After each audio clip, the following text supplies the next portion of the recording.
Très bon après-midi, bienvenue à Stratégies Militaires. Nous sommes en direct en ce moment. 14 décembre 2025. La magie, il revient au Venezuela pour la première fois. L'avion le plus mythique de l'histoire. Le Ariel, l'avion qui a rendu fou l'aéronautique. L'avion capable de décoller depuis une place de parking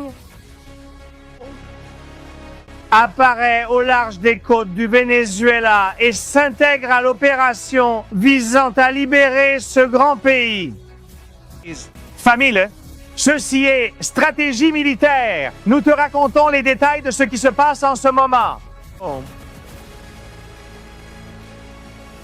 Toujours invité, jamais égalé.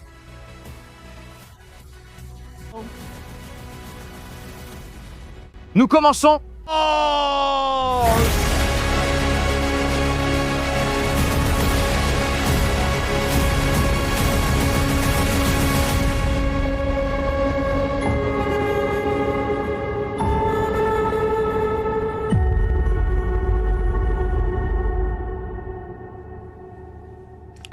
Bonsoir à tous, famille, bienvenue dans Stratégie Militaire, nous sommes en direct.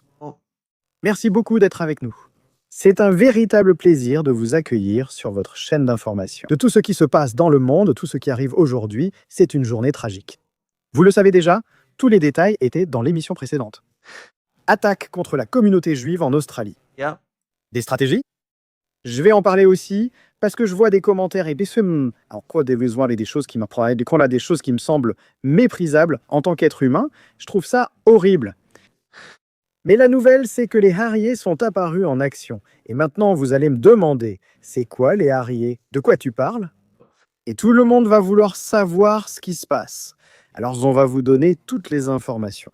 Qu'est-ce que les avions Harriers? Pourquoi peuvent-ils décoller depuis une place de parking? Comme je l'ai dit, j'y entre. Et qu'ont-ils de spécial? C'est un avion légendaire, c'est un bombardier.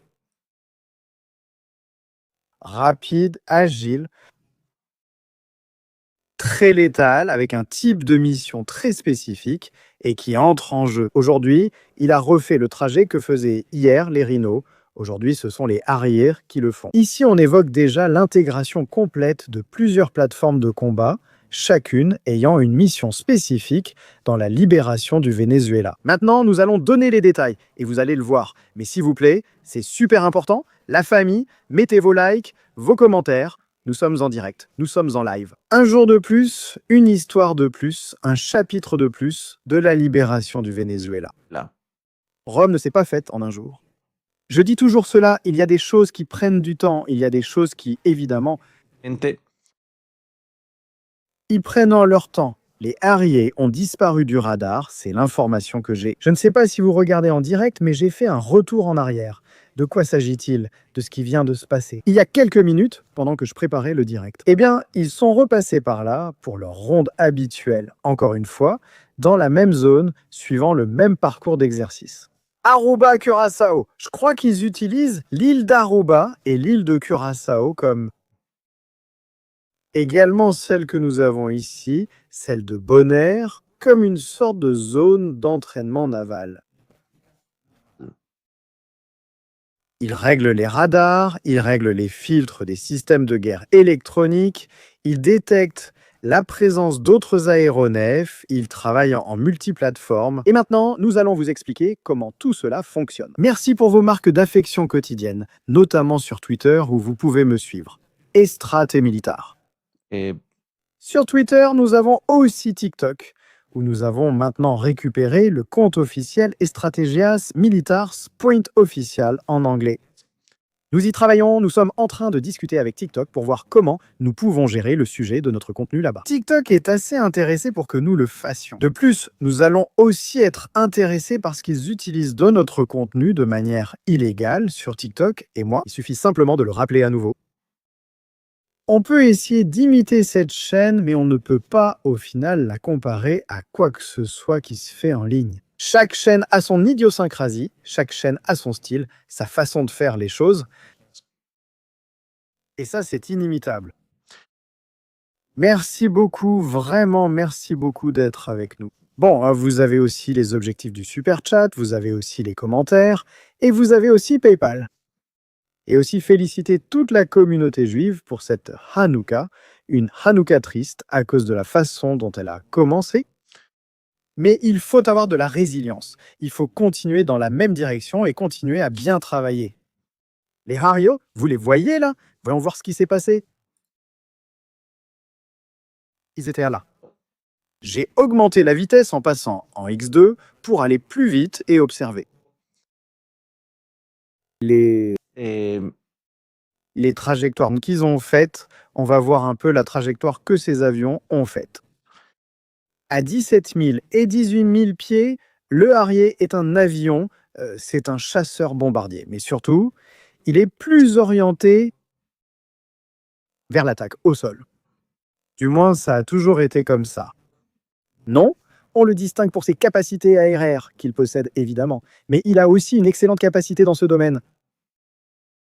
Pour les missions air-sol, son profil de mission. C'est pourquoi voler à 17 000 ou 18 000 pieds signifie que l'on va attaquer des cibles au sol avec des munitions à chute libre, des munitions de précision, des missiles solaires, air-sol, excusez-moi. Et cet avion a une capacité très spéciale. Nous allons arrêter la lecture ici et nous allons vous montrer quelques vidéos du Harrier pour que vous sachiez de quel avion nous parlons et pourquoi cet avion, en particulier le Harrier, est si important. L'aéronef de veille 8 et l'aile embarquée de l'Iwo Jima. Vous le voyez ici? C'est sa caractéristique principale. Il peut se poser à la verticale, décoller à la verticale. Et prendre son envol, comme vous le voyez, mais aussi diriger le jet de puissance de sa turbine sous différents angles. Cela lui permet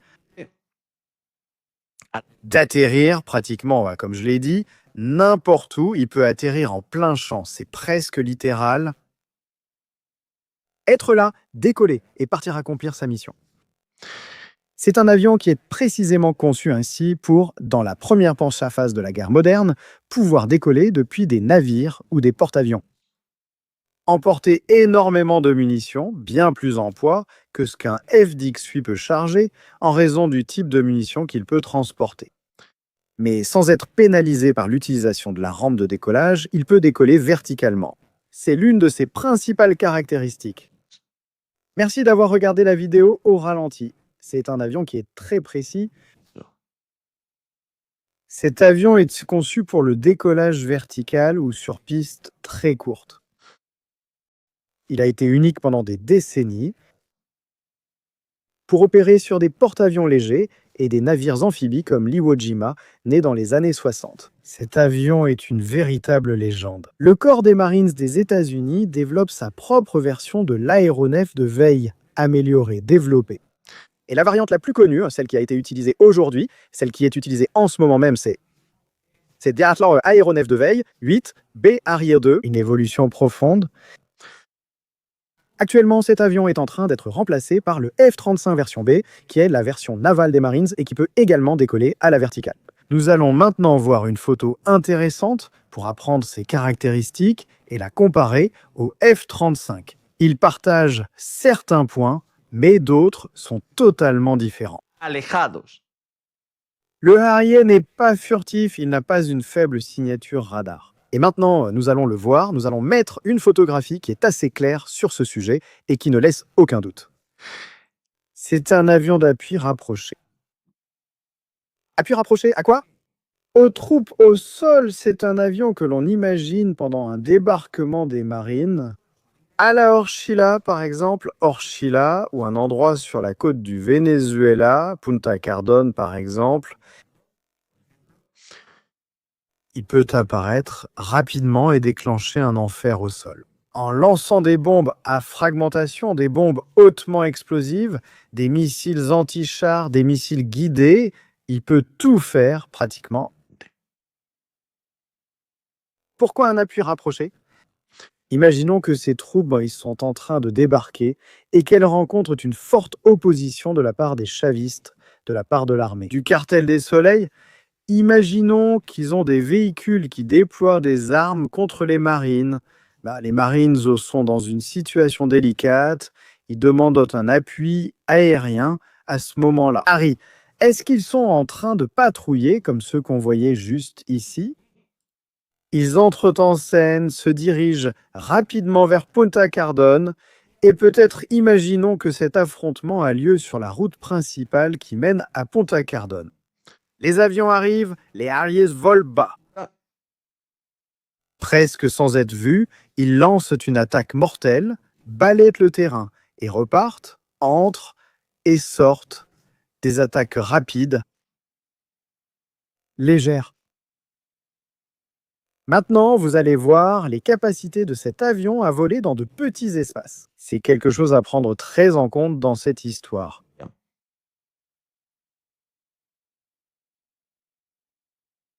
Vraiment, vraiment en compte. Nous revenons à la vidéo pour expliquer ce qui se passe. Bien comme je le disais, c'est un avion qui a cette capacité, cette particularité. C'est un avion qui est en train d'être remplacé. Oui, évidemment, il l'est déjà. Peu d'unités volent encore dans le monde. La marine espagnole avait une version du Harrier sur le porte-avions principe de Asturias. Et elle possède toujours les Harrier. Elle a encore ses avions. Juan Carlos Ier, qui était le navire porte-aéronef, ce n'est pas un porte-avions, c'est un porte-aéronef. Parce qu'il n'a pas la capacité pour que les avions décollent par rampe. Il est trop petit, non? Un porte-avions Nimitz mesure environ 333 mètres, d'où la création de ce type d'avion. C'est pourquoi il y a besoin d'un F-35 de type B pour pouvoir l'utiliser, comme le fait la marine italienne. Comme le fait aussi, par exemple, la marine britannique sur son porte-avions. Les différences? Eh bien, regardez ceci, c'est une vidéo réelle d'un Harrier. Ça ressemble à Top Gun, mais ce n'est pas le cas. C'est un avion qui a, comme vous le voyez, une capacité de manœuvre incroyable, pouvant faire des mouvements très violents, c'est-à-dire l'angle de virage qu'il a. Vous pouvez voir comment il réagit rapidement au mouvement du levier du pilote. Et il est très précis. C'est une flèche, il ne va pas très vite. Nous allons maintenant voir, à propos de vitesse, celle du Harrier. Nous parlons d'un avion qui a une portée d'environ 700 km, selon la charge, entre 500 et 700. Il peut se ravitailler en vol, ce qui est très important, et atteindre environ 1080 km/h, un Mach 0,9 en comparant la vitesse. D'un F-18 par exemple, on dirait qu'un F-18 peut aller à une vitesse supérieure. C'est un avion bien plus rapide. Il peut atteindre environ 1915 km/h à haute altitude. À 1900 à 1,6, nous sommes passés de 0,59 à 1,6. Mais ce manque de vitesse par rapport à d'autres aéronefs lui donne l'avantage de pouvoir manœuvrer comme vous le voyez en ce moment, c'est-à-dire d'avoir une précision de manœuvre dans des espaces restreints. Vous voyez là comment il coupe entre les montagnes? Bien sûr, oubliez un instant la neige, oubliez un instant ce paysage que vous voyez, mais gardez à l'esprit le paysage sauvage, le paysage montagneux que vous observez. Parce que c'est ce que j'ai toujours dit et ce sur quoi j'ai toujours voulu attirer l'attention, non? Comment accéder à certaines zones du Venezuela pour lancer des attaques de précision sans mettre en danger l'aéronef? Non. Ou qui nous permettent de lancer une attaque précise, une attaque mortelle. Toujours ce qui a été dit. Nous allons passer à la carte pour comprendre une utilisation, par exemple, de cet avion Harrier, et pourquoi ce qui se passe en ce moment est-il important. Nous allons maintenant évoquer ses capacités multiplateformes avec d'autres avions. Imaginons que le Harrier entre comme nous l'avons vu dans cette vidéo. Par ces montagnes, imaginez qu'il commence à entrer par ici, couvert par la silhouette et l'ombre des montagnes. Il entre par la zone de La Guaira, il passe par cette vallée qui est pratiquement déserte, hors de portée des radars. Une opération de nuit, pas de jour, pour ne pas être vu, parce qu'il a un point faible. Et maintenant, vous allez le voir. Quel est le point faible de cet avion? D'ailleurs, ces informations que nous donnons sont connues du Venezuela. Ils ont des conseillers russes. La Russie connaît bien cet avion. Ils l'ont aussi espionné pendant très longtemps. Ça a été un avion très espionné, dans ce sens. Nous ne mettons en danger aucune opération avec cela. Aucune opération n'est actuellement en danger. Je veux être clair, car je sais que certains diront: est-ce que tu donnes des indices à Maduro pour se défendre contre ces avions? La poudre à canon a déjà été inventée. Nous, tout ce que nous faisons, c'est analyser et voir ses points forts, ses points faibles. Et comment cela pourrait-il être utilisé dans une telle opération? Famille, vos likes, s'il vous plaît, veulent-ils censurer cette chaîne? Évitons-le à tout prix. Nous disions que c'était principalement la nuit. Et maintenant, vous allez comprendre pourquoi. En entrant par ces montagnes, cela nous mène directement à une zone où nous pouvons éviter Guatire, par exemple, et rejoindre Caracas via Petare. Pour lancer l'attaque, par exemple, La Carlota, la principale base militaire à l'intérieur de Caracas, ou lancer une attaque contre Fuerte Tiuna, c'est un exemple. Quel est le principal problème de cet avion? Eh bien, vous pouvez imaginer que pour pouvoir décoller avec autant de poids, il faut un moteur très puissant. Le plus grand ennemi aujourd'hui de ce type d'aéronef, l'un des plus grands ennemis, en plus de la conception. Les avions furtifs à faible signature radar transportent moins de charge qu'un Harrier. Un F-35 ne transporte pas autant de matériel qu'un Harrier. Et après, ils ont aussi le problème de la chaleur. Les 5000 missiles, ces fameux missiles dont on parle sur les réseaux sociaux, dans les médias et dans de nombreux autres endroits. Ils ont un problème. Les Harriers ont un problème avec eux, c'est qu'ils ont une grande signature radar. Comparons avec une photo, l'image thermique d'un F-35 avec celle d'un Harrier. Vous allez comprendre. Ce qui va être compris, clairement, nous allons chercher ici la photo, nous allons la placer.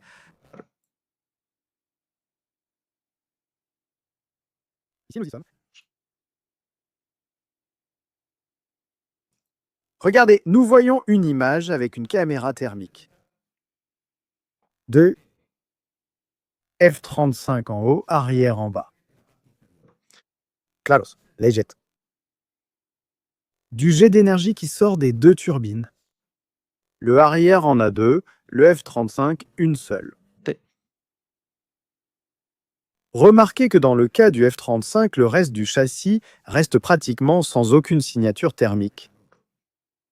On voit la zone sombre, la signature thermique apparaît en blanc, les zones où il y a de la chaleur.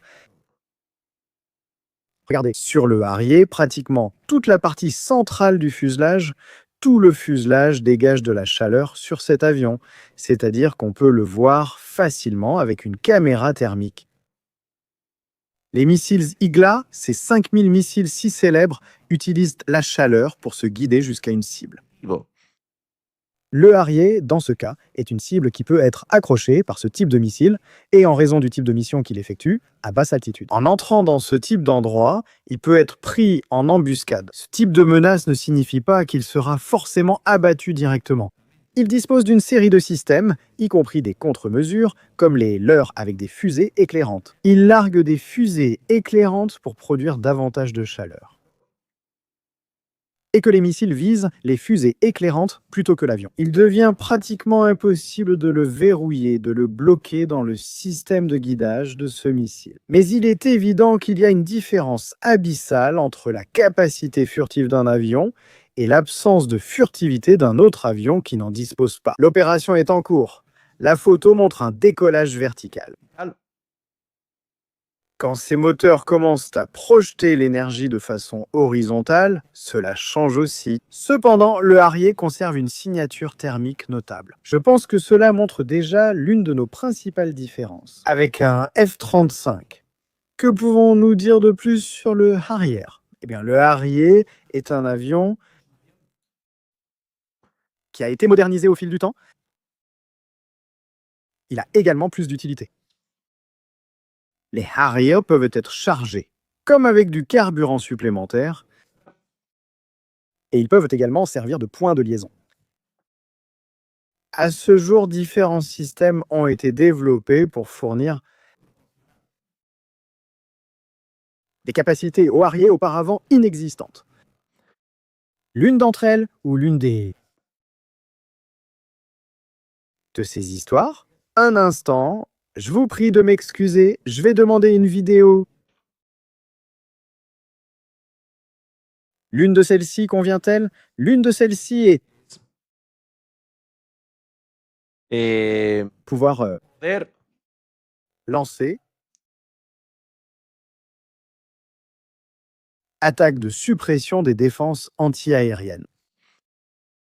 S'ils reçoivent les coordonnées, ils peuvent lancer des munitions qui peuvent atteindre la cible, agir rapidement, pénétrer, détruire les défenses antiaériennes, par exemple des canons antiaériens, des plateformes mobiles. C'est un avion très polyvalent dans ce sens. Bien, continuons par ici. On continue. Regardez. Là, on le voit atterrir sur le pont. Un porte-avions? Bien sûr, cela signifie qu'il peut opérer depuis la Terre ou depuis la mer. Aujourd'hui, que se passe-t-il exactement? Allons maintenant revoir la situation de ce qui s'est passé aujourd'hui. Là, on les voit, ils faisaient le même schéma, une sorte de cercle en s'entourant.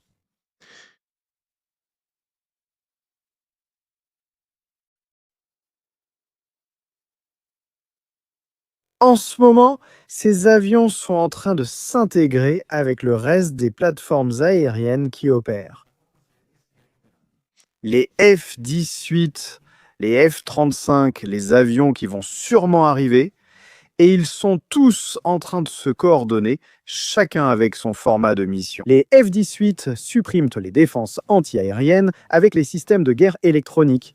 Les F-35 détruisent aussi des radars ou des zones où la mission nécessite une capacité furtive, des capacités de faible signature radar. Les Harrier attaquent au sol des positions ennemies.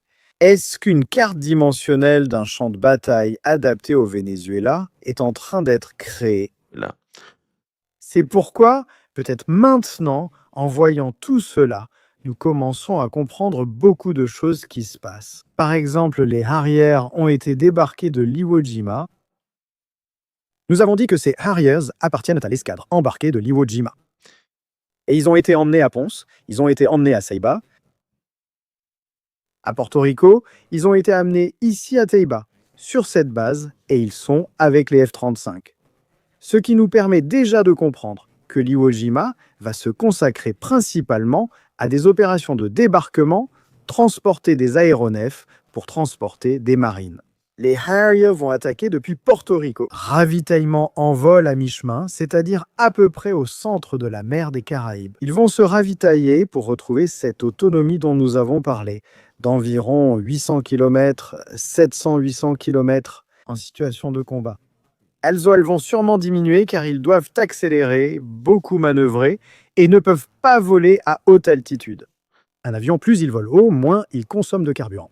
Dans ce cas, ça ne sera pas comme ça, parce que c'est une opération de combat et ils vont servir de soutien, un soutien rapproché, rapide. Nous avons besoin d'un avion à ce point, au point A, parce que nous rencontrons des ennemis que nous ne pouvons pas détruire depuis le sol et nous avons besoin d'un soutien aérien. Voilà le Harrier. C'est sa mission. Avec ça, nous pouvons déjà découvrir qu'il va y avoir un débarquement militaire de troupes quelque part, qu'il va y avoir une présence d'attaque rapprochée et que le Harrier va jouer un rôle important dans cette histoire. Avec cela, je veux déjà que ce soit clair, très clair. Impressionnant, l'avion. Impressionnant, on voit l'avion. Une sorte de char planeur dans le ciel, ce n'est pas un avion très joli, n'est-ce pas? Une légende de l'aviation, et qui est mortel.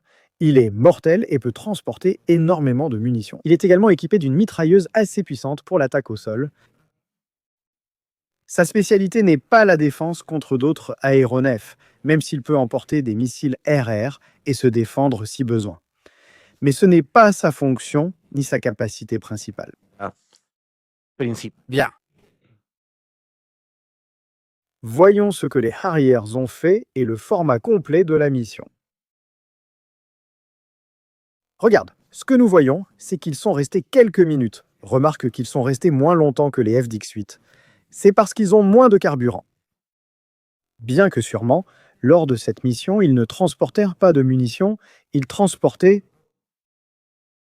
des réservoirs de carburant externes pour leur donner plus d'autonomie. Mais tous deux sont repartis dans la direction d'où ils venaient, depuis si bas. Je crois qu'ils sont revenus il n'y a pas longtemps. Ils sont revenus il y a un moment, hein? Par là? Alors regardez, c'est ce qui s'est passé avec les Harriers lors de cette première mise en scène de cet avion. Qu'est-ce qu'on peut voir aujourd'hui? Peut-on voir qu'ils reviendront peut-être s'ils sont en train de mener des opérations? S'entraînent, il est très probable que ces avions reviennent bientôt.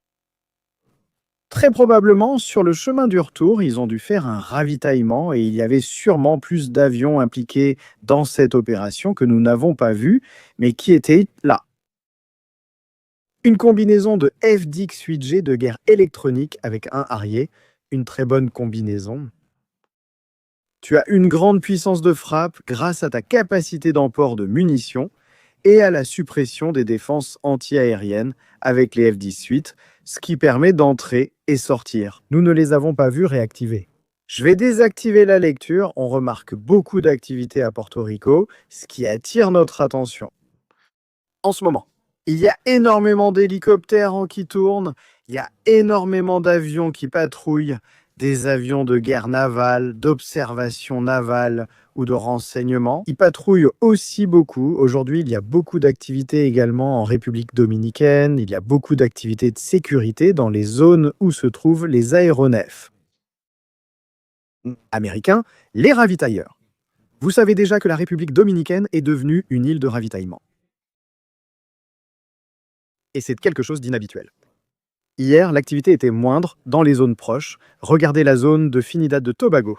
3 avions en ce moment, T-surveillance maritime léger. Ce ne sont pas des P-8 Poséidon, mais ce sont des avions assez polyvalents pour travailler.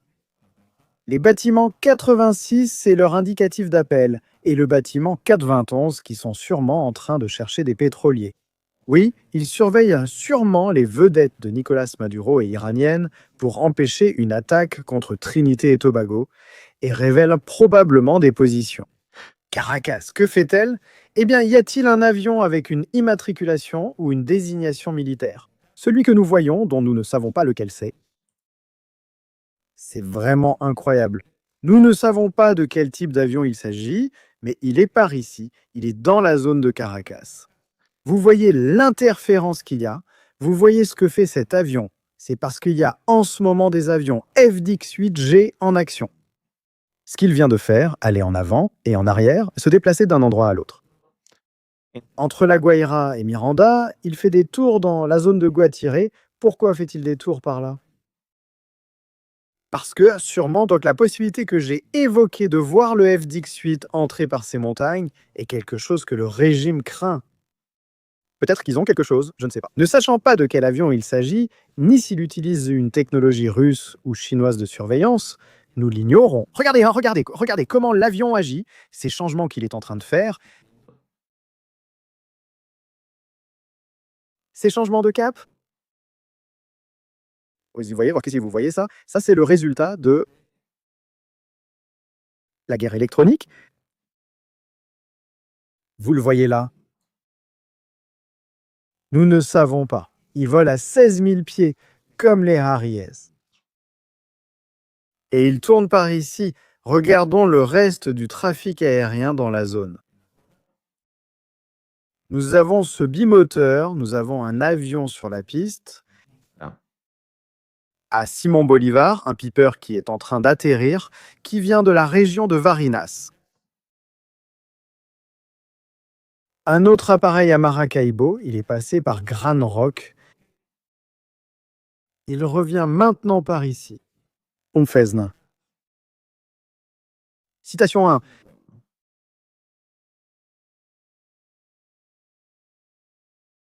Voilà.